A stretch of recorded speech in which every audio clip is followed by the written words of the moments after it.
Directly in front of me is an apartment building, but this entire area looked a lot different about 30 years ago. It was somewhere right about here that it was just a lot with two semi-trucks, and in between those two semi-trucks, a portal opened up and the T-800 fell into the 90s.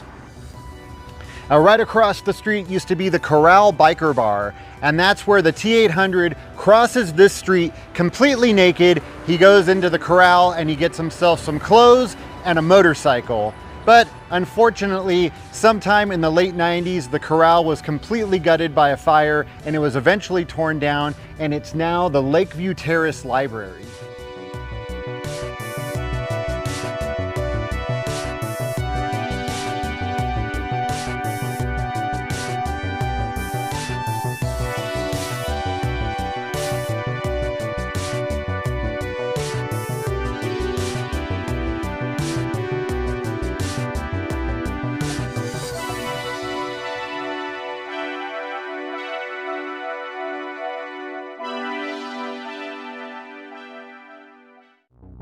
Now, don't think that I didn't notice that Suzuki Samurai during the opening credits of the movie just because I didn't mention it yet. The introduction of the T-1000 takes place under the 6th Street Bridge, would have been right here in this area, which is currently a construction site because back in 2016, they tore down the original 6th Street Bridge and they're currently building a brand new 6th Street Bridge. So everything that we see in the movie, all gone. Right over there on the other side of the bridge, that's where we see the police car pulling up, and then he gets out of his car and he walks underneath the bridge, and that's where he sees the hole in the fence from where the T-1000 entered. And if we look right over here, these electrical towers, these can be seen behind him when he's getting out of his police car.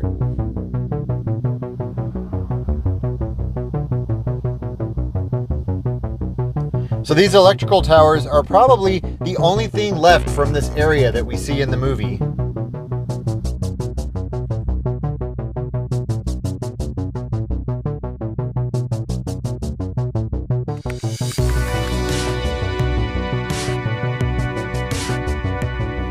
So after she grabs the paper off the front lawn, she heads up this driveway to the garage where John Connor is working on his dirt bike with his good friend Sam.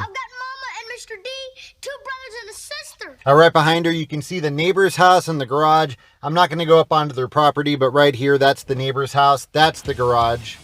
She can't handle John, so she sends his foster dad out. That doesn't work out too well either, but he would have been standing right here in front of the house. Of course, then John and his buddy take off on the dirt bike, blasting some Guns N' Roses, and they head down the street this way. So right behind me was the Pescadero State Hospital where Sarah Connor was locked up, and these days it's a rehab facility. And right on the other side of that fence is the building that we see in the movie. The good news is the fence is really low and we can actually see the building. The bad news is the entire building is covered by trees.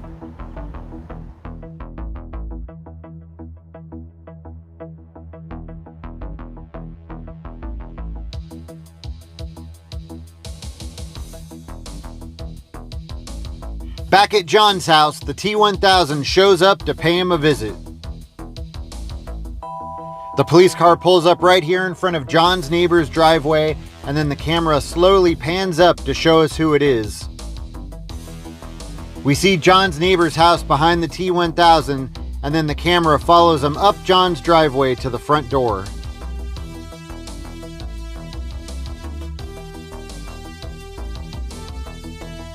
Luckily for John, he wasn't home. He was at the ATM taking out a little bit of cash. Now, this was the bank that he was at. It's now some type of a church, but they are really serious about security here. Not only do they have a fence going around the entire building, they also have this beware of dog sign, and there's definitely a dog in there. It came at me a minute ago. They also have signs warning people not to try climbing over the fence, and plenty of cameras. But if we come over on the other side of the building, we can still get a pretty good shot of where the ATM was. Right there in front of the building, that's where John's friend was nervously keeping watch while John takes the money out of the ATM. You can see right there, that's where they were. The ATM would have been right past that third post. And after they get the money out of the ATM, they come running away from the bank towards the alley. And then John's motorcycle is waiting for them right here on the other side of the wall.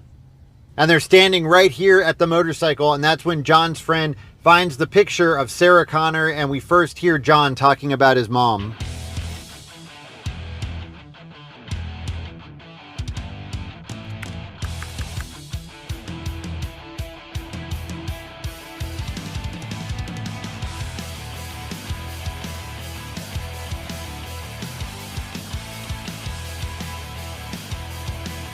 So right down there is where they were just riding the motorcycle down Lamer Street, and then we don't see this part, but they would have come all the way down to the end of the street and then made a right into this entrance, and this is where they enter into the wash. And everything here still matches up perfectly. That utility pole, the house on the right side, the wall of the freeway, it all still matches up.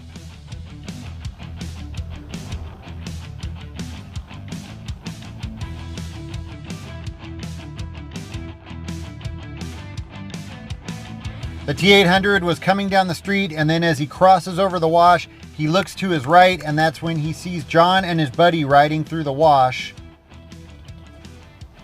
Okay, so this is where they would have used some movie tricks.